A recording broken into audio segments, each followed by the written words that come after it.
Hey Married at First Sight fans, welcome back to the channel. Shantia here to do a review on Married at First Sight. This is going to be for season 15 episode, I think we're on 6 now.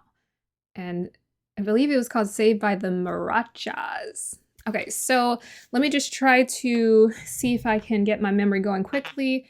I'm about to go on vacation, so I wanted to shoot this before I go because I won't have the convenience of my technology and everything with me. Don't have my contacts in, so I got my glasses today. Hopefully it doesn't glare too much with the lights.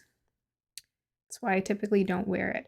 Okay, so let us dive into the couples here.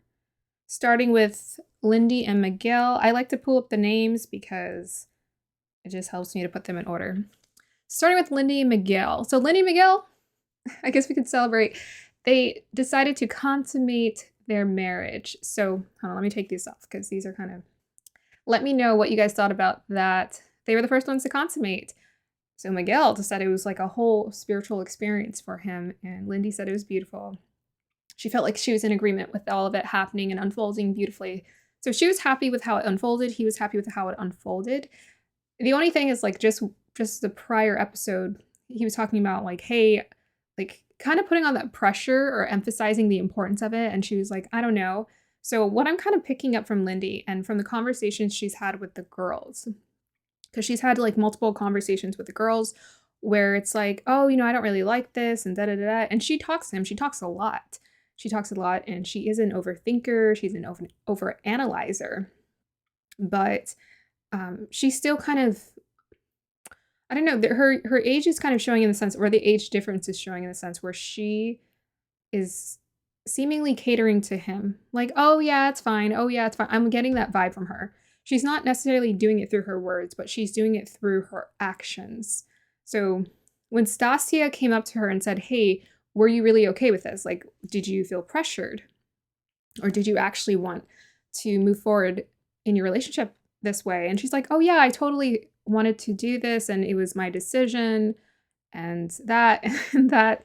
So yeah, it's just very interesting because it was pretty much the opposite of what she did say and state, which was that she wanted to build a relationship. So I mean, this is only what, a day later, 2 days later after what she said before. So the building process, as far as what you are building with your partner, it's not, I don't know, maybe you had more conversations and you're getting to know each other, but I'm just getting the vibe. It's not that she's giving into pressure. I think she's just being a pleaser in her partnership. And I think that just comes from, I'm just going to say, when you're indecisive in your mind, when you are actually, sometimes people, they're overthinkers, right? But sometimes people are overthinkers to the point where they're easy to mold because they're not settled in their mind or in their bodies. So when someone tells them about something and they're so persuasive, without realizing it, they're persuaded because they haven't grounded themselves in their values and what matters to them, really.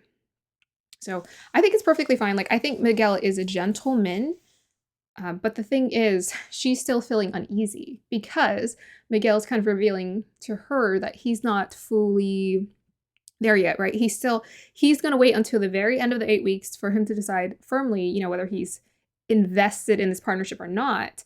And that may upset some people, you know, because it's Married at First Sight, right? Why do you sign up for the show? It's for the commitment. It's not for the, well, I don't know. You know, you don't sign up for, I don't know. You sign up for the commitment. You sign up to get married to your forever partner. And that's what she signed up for. She's like, well, this is an arranged marriage. You're my husband. You know, I'm ready for this commitment. He's seeing it differently. Well, I might not. Right, he's seeing an out. But here's the thing, she decided to give her body. Now, I wouldn't, honestly, for women, it makes a difference. It does make a difference. You might think it doesn't. It does make a difference. Intimacy, sexual intimacy is like an energetic exchange with your partner. So when people are saying it's spiritual, it is spiritual. It's a spiritual exchange. I'm glad he felt that, but it's a spiritual, energetic exchange with your partner. That's why it does impact you to have many different partners, or to have unstable partners, or have to give your body to someone who isn't worthy of you. It actually impacts your self-esteem, energetically, spiritually, in all senses. And women, we are the receptivity. We're the feminines in the relationship. We are the receptivity in the partnership. So we're receiving a lot of this energy, right? So the energy you want to receive it from someone who is sincere, who is direct, who knows what they want, right? Who's actually intentional about pursuing you. So like my thing with Miguel is that is not the masculine approach to how you would court a woman. That is like the only flaw when it comes to married at first sight. Versus, arranged marriages in traditional countries where they have a whole setup and a whole system supporting it. The men on this show, because they haven't done the work to pursue and work for the woman, they've basically been handed their feminine counterpart as opposed to pursuing, which is what comes natural to him. Now, he gets the convenience of it. He can easily pull away and just be like, oh, I changed my mind. And that impacts her self-esteem, which, again, women, your self-esteem, your confidence, it's a little bit more fragile in a sense, because we have to take more time, more energy to invest to build it up for ourselves. Men, it comes to them naturally. That's just part of their masculine energy. They can get knocked down and get back up. They can get knocked down, get back up. In today's world, we are integrating more of our feminine and masculine energy. So women, when we're feeling down and we need to get back up, we tap into our masculine energy to pull ourselves out, push ourselves out into the world, take action, do, create, make. We can't do a lot of that though, because it will wear us out, especially if you're a feminine. So, here's my thing is like, okay, you got the woman, the thing is like, that's why men don't understand. If you don't have truly understand spiritually what it means for a woman to share her body with you, then it's very easy to just be very oblivious to the energetic exchange. It's more than just, oh, we had a good time. I know he called it a spiritual experience, but it's more than that. And the indecisiveness on his part, let's talk about this. The indecisiveness from his part to me is definitely coming from a place of hurt. It's coming from a place of lack of trust and a place of you're not fully healed. Now, most people on the show do come into it with their own issues. Most people go into partnerships with their own fair share of issues that they're having to resolve. But I would have to say, for the sake of this show, Married at First Sight, are you committed or not? There is a maturity to him. There's maturity to him, but he's still hurt. His heart is still somewhat closed off. And here's the painful thing. She gave her trust, right, her body to him, but he's still holding her at bay and doesn't want to open his heart. So that's just the only thing. It puts her at risk. It puts a woman's self-esteem at risk. And she's just going to have to figure that out because now she's emotionally attached herself to this guy. So yeah, moving forward, I don't know. They're adults making their own decisions, trying to figure things out. I feel like Lindy is more, because her mind is more unsettled, she's more likened to please in her partnership and devote in her partnership. Miguel, he's a gentleman, but at the same time, you can tell he's still closed off and he still has his healing to do, because here's the thing. Why do you attract partners who cheat on you? I mean, it's very direct, but let's just admit, why do you attract these people?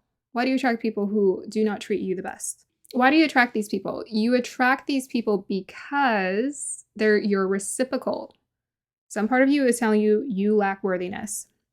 So you can be handed the most beautiful woman who has it all together, but you're looking for any kind of trigger or flags to pop up for you to be reassured, oh, this is not my person. So that's the thing. That's what I'm hearing and sensing from his energy.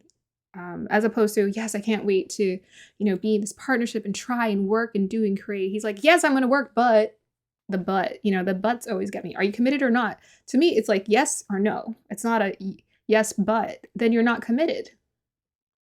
Yeah, let's be honest. So with Lindy, the word trigger for me, she seems to have triggers that pop up for her. I don't know. I remember watching the episode just feeling like she seems like she has triggers. Anyways, it just brings me back to the point that I've made prior, which is about putting in the work to gain emotional control as much as possible, educating yourself on emotional control. If you're triggered, that lets you know that you have to do healing, right? That lets you know you have to do healing. Triggered is not, it's not that we need to pinpoint all of our triggers. We may have triggers, but wherever your trigger is, that's where you need to focus your attention on working on and healing. Don't ignore it and just be like, well, these are my triggers. Okay, so let's move on. But I think, yes, the trigger was for her. He said that, yeah, like he was still counting down to the 8 weeks or something like that. So I'm like, the thing is, don't invest, like, take your time, be patient. Don't invest in someone who is not invested in you. Don't invest that kind of energy in someone who's not invested in you. I know it's never going to be perfectly balanced, but just watch yourself. Intimacy is no joke. It is no joke. It's like once you, especially it's like this person is your husband, right? Your wife. It's a different type of, there's a different kind of weight that comes with that. So that is my review for Lindy and Miguel. Moving on to Kristen and Mitch. So Kristen and Mitch, again, what I like about them is that they're giving it an honest shot. Kristen is very transparent. She's very open. Her first conversation with the ladies was that, you know, at first he tells her, hey, I'm not attracted to you. And then he's all over her once he starts, you know, letting the alcohol into his system. And apparently it was because he was so attracted to how she handled herself. That's what he said. It was how she handled herself that he really enjoyed, that he really liked. But she said she was really upset. Instead of making it about him, she's like, you know what? Tables turn. I'm running the show now. Yeah, you should run the show. The thing is, you're always, like, women don't always realize this. You are always running the show. It's just learning how to use it. It's not like manipulation. It's about energy. So feminine energy moves, masculine energy follows. Just think about the energy of the universe. Think about when men pursue women. Feminine energy moves, masculine follows. So you have to make your moves. It's not about, for Kristen, I'm really getting, it's like, it's not about chasing, it's attracting. And I feel like she gives off a lot of chasing energy because it's part of, like, I think she has like quite a bit of masculine energy in her. And that's part of it. And I think she's needing to relearn how to own her femininity, her receptivity, her ability to not do so much to gain, you know, that attraction or create that attraction. I feel like what she's missing in her partnerships is just creating the polarity. Again, you know, why do we attract partners? You know, her partner was not faithful to her. And this was someone she was considering, like, legitimately married. And part of it is just due to there is a lack of polarity that was not being created there. It's not that this person is justified in being unfaithful. It's that there is something missing there in the partnership. They may have not handled it correctly, but there was something missing. And there seems to be like a reoccurring issue. I'm just getting a sense. I just want to tell her, like, girl, just do you. So I always tell this to women, like, do you, focus on your, like, this is why feminine energy is so powerful. It's focusing on inwardly. It's an inner energy. Focus the energy on you. Focus the energy on your hobbies. Focus the energy on what you enjoy. And then invite your partner into that space for you to, like, enjoy each other, right? That's what creates the polarity. It's like that pull. It's the magnetism. You become magnetic when you're just enjoying yourself. When you become very concerned and you're like, I don't like this, I need sex from you, it actually becomes very masculine. So it's like, no, communicate with your energy and focus that energy on you. If you think about movies, right? All the movies where the women were trying to create that attraction with their partner, their current partner, every single one of them had a makeover. And a lot of us might look at this and be like, no, that's so superficial. But it serves as both a literal and symbolic understanding of what needs to shift for a woman. What does the woman do when she does the makeover? She puts the energy on herself. She actually becomes a little bit more self-centered, right? She focuses the energy on herself, what she wants to do. She focuses on self-love, self-care, beautifying herself.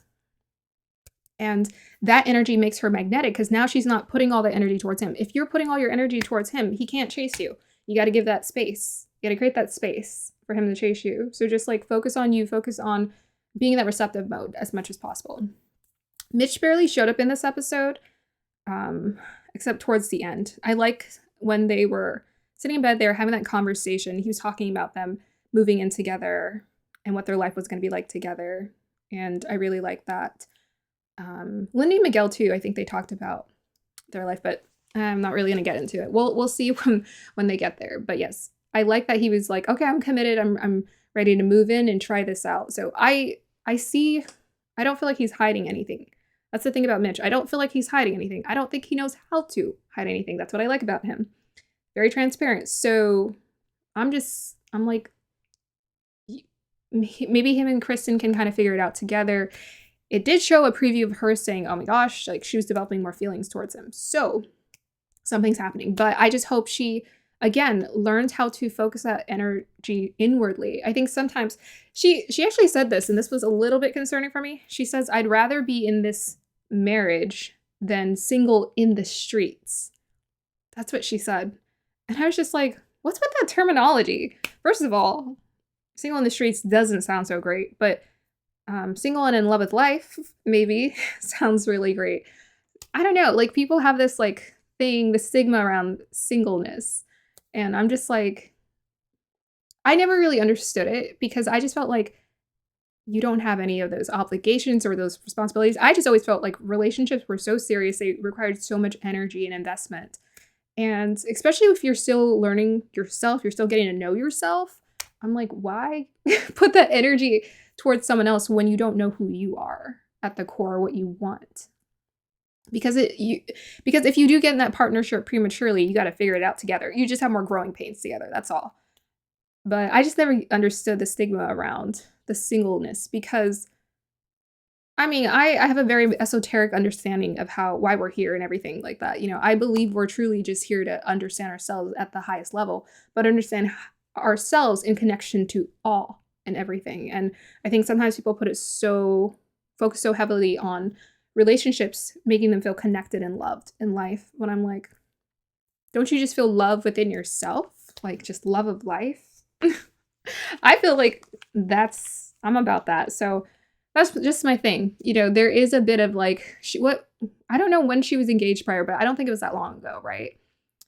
And I don't know, it's like 2 years or so. I'm just like, there's no rush. You know, there's no rush. Just be intentional. Be intentional. Be clear about what you want. And I love her positive, optimistic attitude, but you deserve to be chased. You deserve to be taken care of and loved and seen in a very highly attractive light. But I also feel like you have to create that for yourself first. Okay, so moving on to Alexis and Justin. Alexis and Justin are on cloud 9. Alexis and Justin are in love. Right? She finally said it. She's like, ooh, I do love this man. So it just slipped out of her lips. And Justin was saying, hey, I feel it. I see it in her voice. I sense it in her energy. There you go. There's a confirmation. Just as I said before, there's a dialogue between the two of them. There is no mistake of like why he said, I love you so soon. Yes, he is very sensitive, but he's in tune with her energy. So first conversations they were having, he was talking about, oh, my wife accepts my sensitivity. She embraces it. She does embrace his sensitivity. Alexis, I have a lot of admiration and respect for the way she handles things with such compassion. Like, it's like she's a deeply compassionate person. I know she talks about this like, ooh, intimacy. But that scene where he was crying, that felt extremely intimate and very beautiful. And to be brought into that experience with them, I was just like, whoa, you know, I don't know if we should be seeing this like very intensely private, personal, intimate moment between the two of you, but it feels so authentic and so loving. And I'm glad, I hope more people see that, the way that she's loving on him, because I think it's beautiful. So Alexis was saying that she's like, oh, it's a lot that he's sensitive and she's not used to it and that it's opposite, but she's intrigued and she's attracted. And that's, I think, the thing that she's picking up. She's like, this is different. I had an assumption about how I thought I would feel, but I'm listening to my emotions and I'm allowing myself to receive this man's attention, care, and love. And I'm allowing it to let me blossom, to dream. And to me, what that does, what that creates, it creates a lot of, it helps to bond you in that connection, in that relationship. I feel like this is, to me, it's an example. I know reality will hit. I know, like, you know, I'm not saying that things are going to fall apart, but I know that real life is going to get challenging, like, because life is going to send you challenges. But it feels like we're watching fearless loving. To me, like I said before, love is simple. It's like you love or you don't love. It's not, do I love? It's you love or you don't love.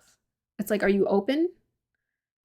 We don't have to overthink it all the time. It's like, if you feel it, you feel it. Sometimes people feel it. I think sometimes people feel it a lot. They don't say it. I feel like people feel it more often than not, but they don't say anything because they're like, oh, I don't want to, feelings, you know? So allow people to teach you to be vulnerable, open. I think it's beautiful. Now, she said he was sensitive. She said it's a lot, but she's working through it with ease. What is helping between the two of them? A lot of communication. And a lot of direct communication, a lot of compassionate communication. She's not raising her voice or yelling at him. She's saying, hey, Justin, you know, when he was getting emotional about Ben's situation, hey, Justin, you can't, this is his life. He has to make his own decisions. He has to, you know, when he was going through that tiff with Morgan. So yeah, I really like what I'm seeing between the two of them. I love. To me, when love shows up, it's always real. It's just people close off. People close off. People get disappointed. People get hurt. People get, you know, they lose their trust. That's when the love falls away. But if you have an opportunity to love someone, wouldn't you want to share that experience with them? It's always a beautiful experience. It's just learning how to handle those challenging situations when you want to close off. How do you handle those situations? Do you still love? Can you still love? Are you still capable of loving? Other than that, yeah, I don't think they're all over each other. They're all over each other. They're so supportive of one another. They're dreaming. I think that's fine. I just want to see them do the work. I love the way she speaks up about him. She's like, someone was saying, hey, I'm seeing he's doing all this for you, but what are you doing for him? Alexis. And Alexis was like, I'm his support system. I support him. I love on him. I attend to him. I whatever this man. And I was just like, whoa, girl. I think we need to take your class because that's some intense devotion. And, you know, real love is devotion. Real love's devotion. It's shown through actions. But even before, from day one, Justin said she was attentive. She's very attentive. And that's just something we can all take note of, how important it is to be attentive to a partner. But more importantly, just how beautiful the love can bubble and build when you are attentive, when you're present with one another. And that's all it takes, is just like deep intimacy, stare into my eyes, talk to me, be present with me. Yeah, I think that's beautiful. All right, so let's go ahead and move on. We shall see how I'm rooting for them. I'm rooting for them. So let's move on to our next couple, Stacia and Nate. So Stacia and Nate. So I think the thing that showed up, they haven't consummated their marriage. I'm not getting that vibe because Stacia seems like, right, she's still, you know, she needs certain things in order for that to happen, right? That was the conversation that happened with the men. Hey, have you been intimate? Nate was like, no, we haven't been intimate. And the guys are like, oh, I'm not getting it because you were all sexual. I don't know. You know, I've heard multiple times that people see Nate as ingenuine. To me, he's not ingenuine. It's not that he's lacking being genuine. It's about he doesn't really know himself. And I think Stacia picked that up too. I think she said that he didn't really know himself. That's what I'm getting. It's like he's just still young, like here. And maturity, I was saying this to someone, it's not an age, it's a choice. It's a choice. It's a decision. Maturity is a choice. It's a self-awareness. Just like you can choose to, let me check the clock real quick. a few more minutes. Just like a person can choose to educate themselves on finances and investments and how money works, you can choose to invest in maturity.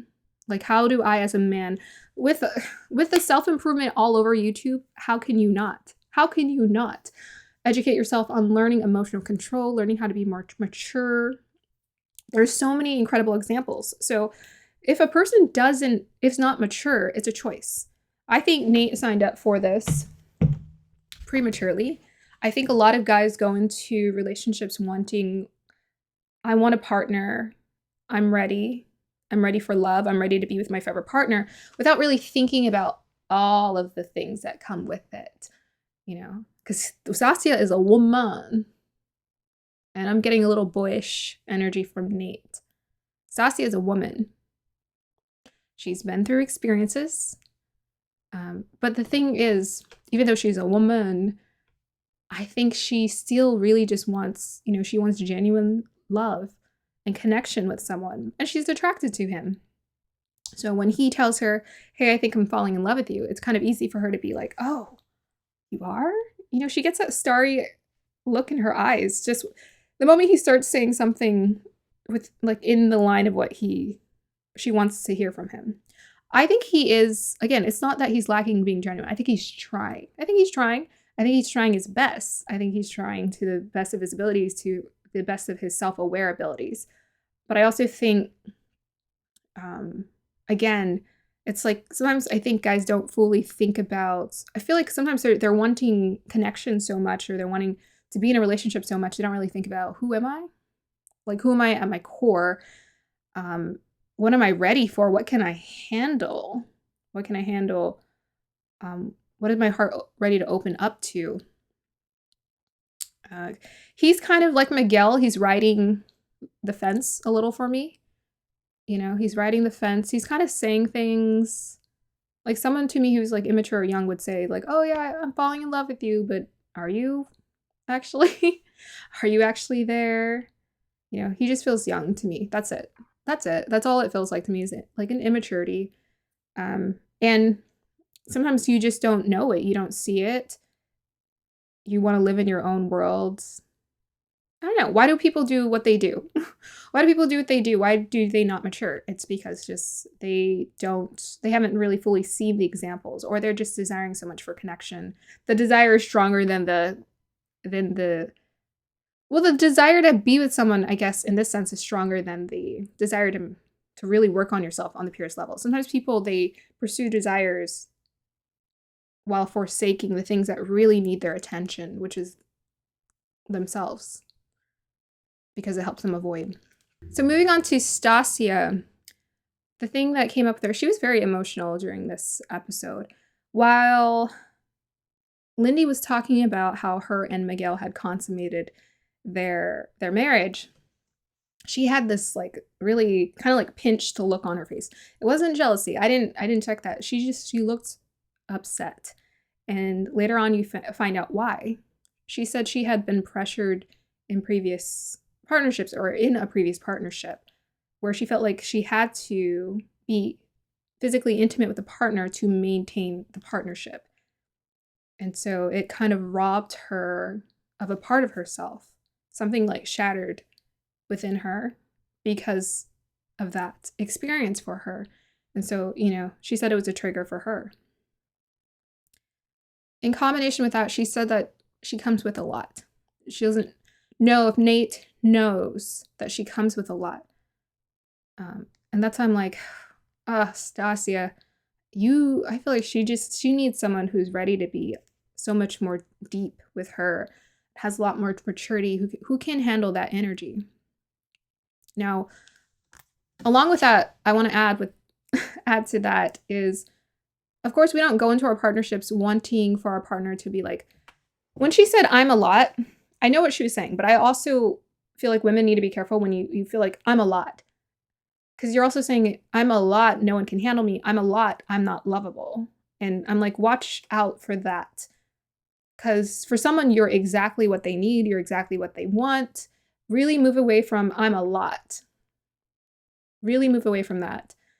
But if you do feel like you're a lot, I feel like you need to get to a place where you don't feel that way anymore about yourself. Instead of a lot, because I was getting a sense it felt like she's like, I got baggage, I got weaknesses. But she was also saying, I'm a strong woman, I will challenge him. But I was hearing the baggage. I was hearing the baggage. I got deep emotions, I got baggage. If that is the case, to me, that may explain to some degree why you haven't been able to find that partnership. Because, you know, we don't really understand how much our healing impacts who we attract into our connections. Like it directly impacts who we align with. So if you feel like you're a lot, you're going to attract someone who feels the same. Who either feels the same or the reciprocal of they won't be able to handle it because you're manifesting that, right? You're manifesting someone who can't handle you. Or you're going to always psychologically think, this person can't handle me. So I'm like, okay, if you feel that way, then handle yourself. Handle yourself before you get into a partnership with someone. Handle it. Handle it. Handle it in a way, carry it, love it, fall in love with it, appreciate it, learn to live with it in a way that is different so it doesn't feel like a burden for you. The other side to it is she says she's like intense, right? She likes to work. She has strong desires to be successful. Nate's like, yeah, I want to be a power couple. I feel like he could do it. He feels still young, mentally, energetically. He feels young to me, younger than 3 years than her.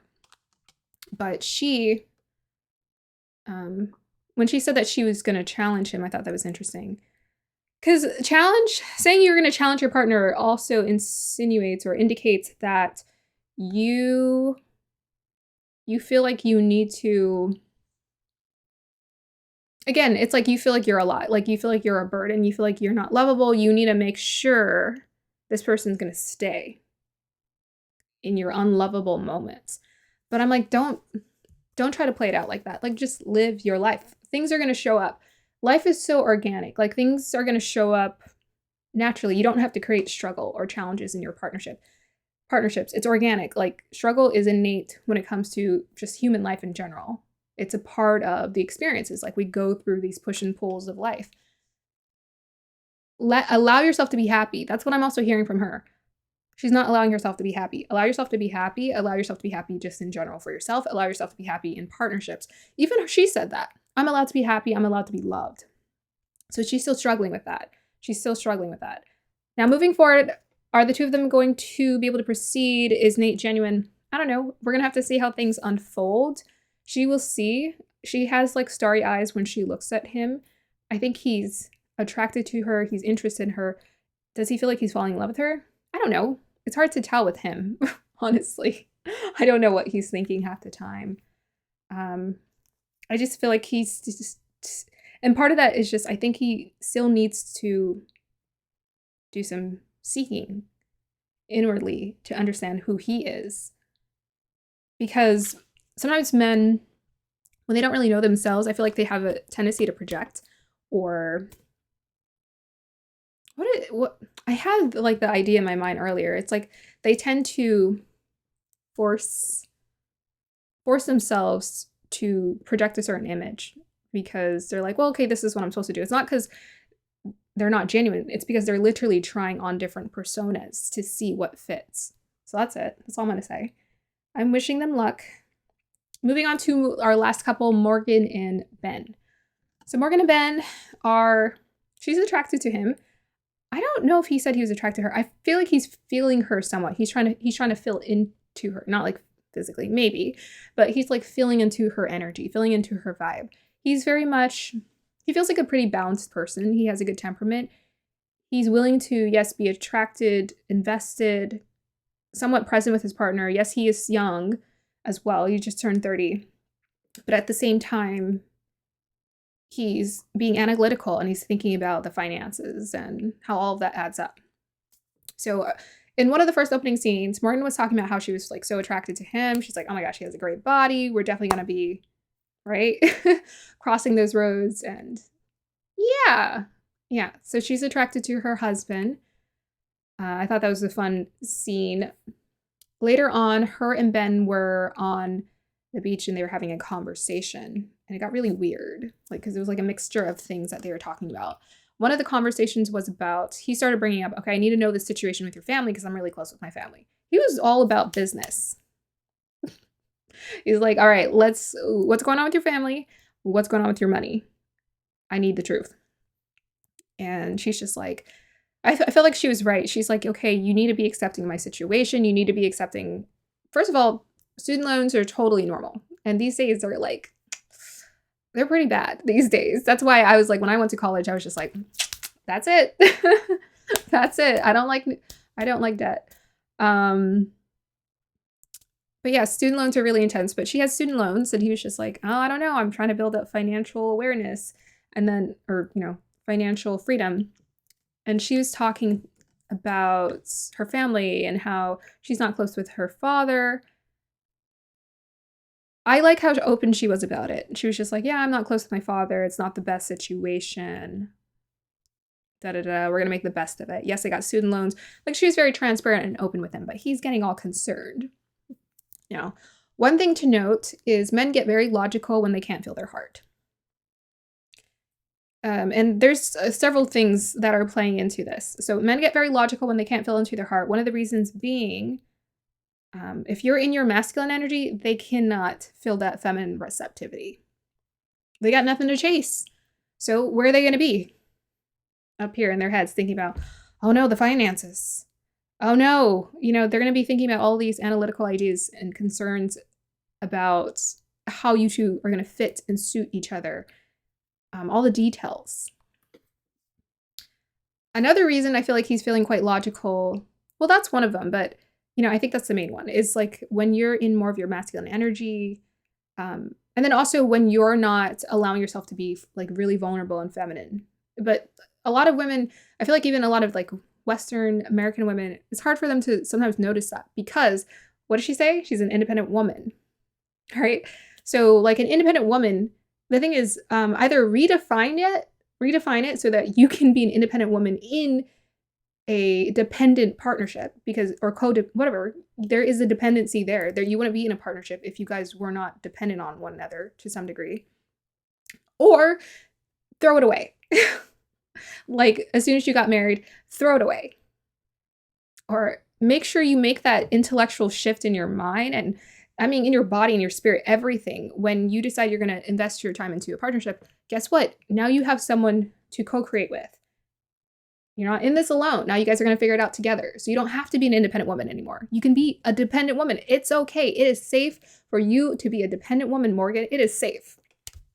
Okay, so my thing, he did come too hard, I think, with the family and the finances and everything. This is also like an issue with, I think, Western men. So this is another issue, is men don't really have a full understanding of the provider mentality, especially if they've been seeing their moms work their butts off. Now, if a man sees his mother work her butt off, he's going to expect his wife, more than likely, to work her butt off as well, right? So there's less of the traditional masculine and feminine roles in that partnership. The thing is, I always stress this, is understanding what's natural. So Morgan was saying, oh, I don't want your money. I don't want your investments. Da, da, da. I'm like, why do you get into partnerships if not to build together, to combine, to build together? So I'm not against someone being a provider, and I'm not against masculines being providers. And I feel like sometimes, to some degree, when men feel like they can be providers, it actually it helps them to feel a lot more attuned with their energy in general, and feel like they are very capable, and just, again, they feel more in tune with their capabilities as a husband, as a partner. I think it's just more natural. Here's my thing too. If you're going to have kids too, my thing is, I'm like, if you're going to have kids, usually a lot is put on the woman to raise the children. So I'm like, unless you want to be go working even after you have kids, I would suggest you make that shift with your partner to say, hey, I'm setting the intentions for wanting to spend time with my kids and raise my kids. What do you think about that? Do you think we can financially create that experience? Also, poach the question to him. What do you think about being a provider? What do you think about this? What do you think about times where I mean, even Alexis and Justin had that conversation. What do you think if I make more money than you? How are you going to feel about that? Is that going to affect your ego? Like, have that conversation and see how it really is going to impact you. It depends. It's different for every person's situation. But I also feel like to some degree, if you don't allow your masculine counterpart to just provide for you to some degree, like, you know, pay, I don't know, like say they pay for the house bills or something, then it's like you're not really interlocking your energies. It's like, it's what men do great. Allow them to do it for you. That's how they bond to you, is when they can do things for you, right? When you say, I don't want your money, I don't want that. Like, she's the classic example of, you know, sort of the independent women energy, like the issues kind of associated with it. Yes, it's fine. Yes, you need to be independent, to take care of yourself. You can do that, create in the world. That's great. But then when you're in a partnership, you have to shift your energy. Otherwise, this partner is going to be standing next to you like, why am I here? So later they were having that dinner, and she was like, oh, you know, I'm just going to be a nurse. And then when I come home, I need you to just take care of yourself. So you don't have time for a husband. You don't have time for kids. Why are you here in this experiment? You want the shortcut to getting a husband, but you don't want to like actually create that connection. Why are we here? So Alexis and Justin said it. She wants a roommate. She doesn't want a husband. But more importantly, she doesn't know how to receive because she has trust issues. Why does she have trust issues? How is that symbolized and represented? Well, as soon as Justin went to... Sorry, did I say Justin? As soon as Ben went to Justin and told Justin about the conflicts they were having, and Justin told Alexis, she's like, well, you lost my trust, and that's it. Okay. I felt like it was kind of dramatic. It was this scene afterwards where she's just like, you know, you've lost my trust, da da da da. I think the thing is, you know, again, sometimes men or people in general, when it comes to like being in partnerships, they do need to be re-educated.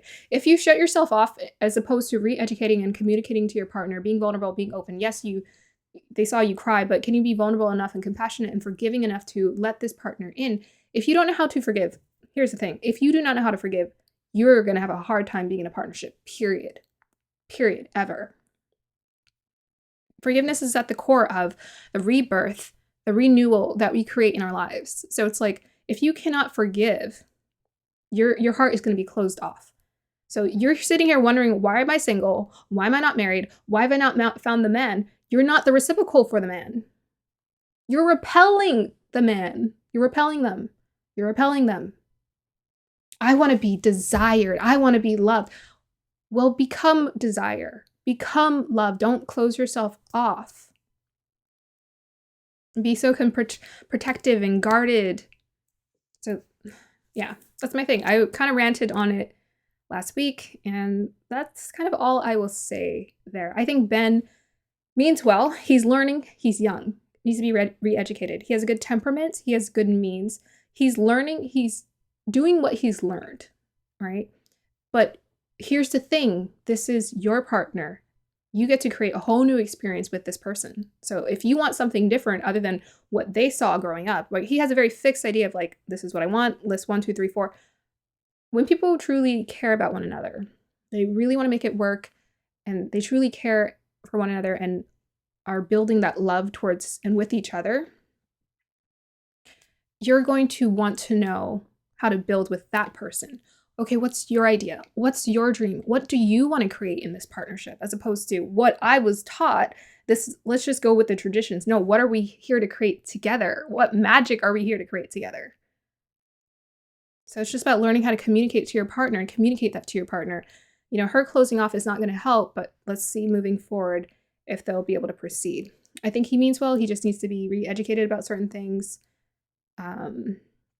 Talking to his friend about her.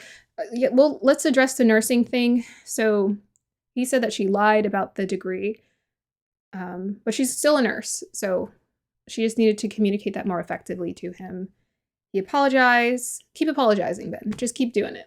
It might be something, I think in general, when it comes to partnerships, it's going to be a very useful tool. It's just learning how to be apologetic. But if a partner is so closed off and they can't forgive, that will let you know as well, like, what is your partnership going to be like moving forward?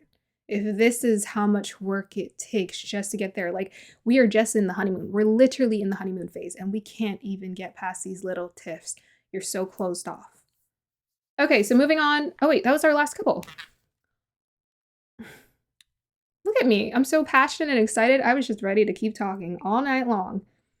Okay, so that's the end of the review, guys. I hope you guys enjoyed that. Let me know in the comment section down below. Like, subscribe, support the channel, and I'll be back for another review of Married at First Sight.